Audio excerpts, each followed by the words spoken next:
advertise what you're doing at all, but you've grown this huge following of people who are super interested in what you're doing. Well, I think it's important to do things you don't like, and I was very ashamed of my life story for a long time. I didn't want to go out and tell anybody shit about me, so that's why I had two people. I created one David Goggins and one Goggins. Right. And I didn't want people to know that I had all these issues. But after a while, people start to give you these different taglines. Like, you're superhuman, you're amazing. I'm like, you fuckers don't know anything about me, man. Like, I'm this insecure kid. I started realizing there's a lot of people out here who are going through a lot of problems that I once tapped into. I had a whole bunch of issues growing up. And, I felt compelled to this, you know what? Mm-hmm. You got to start sharing this stuff, man, because people see where you're at today.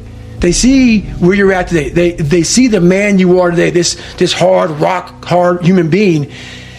Show these people where you come from. Right. Show these people it's possible. It's funny when you're reading the book, like once you get into the later chapters, like 6, 7, or 8, all the way to the end, you start to forget chapters 1 and 2. That's right. And you start thinking this guy is a superhuman, and then you got to remind yourself, like, oh man, look where he came from. Right. I actually do that in the audiobook. In the audiobook, while Adam's reading, we have a moment where we stop because we're like 6 or 7, 6, 7, 8, where I start doing all these crazy feats and start going way beyond human limits for myself. And I tell people, while you're hearing this, I know you guys have already forgotten about how I came up. Don't forget the torture I endured mentally and physically in my own mind, going through all this shit. So don't ever forget that. So people forget that so quickly when they get to that 7, 8, 9, 10 chapters. If you don't know that, you will live the rest of your life searching, always asking the question, why? So on that last 19 miles, feet are broken, ankles are taped, shin splints, stress fractures. What are the words that are going through your mind? Are you in the cookie jar? I'm deep in the cookie jar, and the cookie jar is something that I've made up of all the failures of my life, all the things that I failed and I went back. I failed and I went back and I finally succeeded. All the things that kicked my ass. I put them all in the cookie jar because at times of hell, even the hardest men, in times of suffering, what we do is we forget how hard we really are. Because that's what suffering is. Suffering is a test. That's all it is. Suffering is the true test of life. And so that cookie jar travels in my brain. So whenever I get put in a situation where I have poopy pants, the woe is me mentality of, oh my God, life sucks, I take the 1 second decision.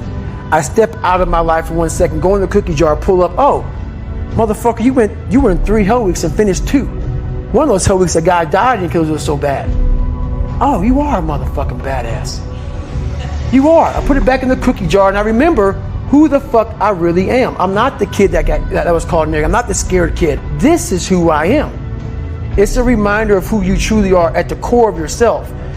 But what I was saying to myself the whole time on that track, and this is what I say to myself. Self-talk and visualization are the 2 keys to my success. I believed for that last 19 miles, I was indestructible.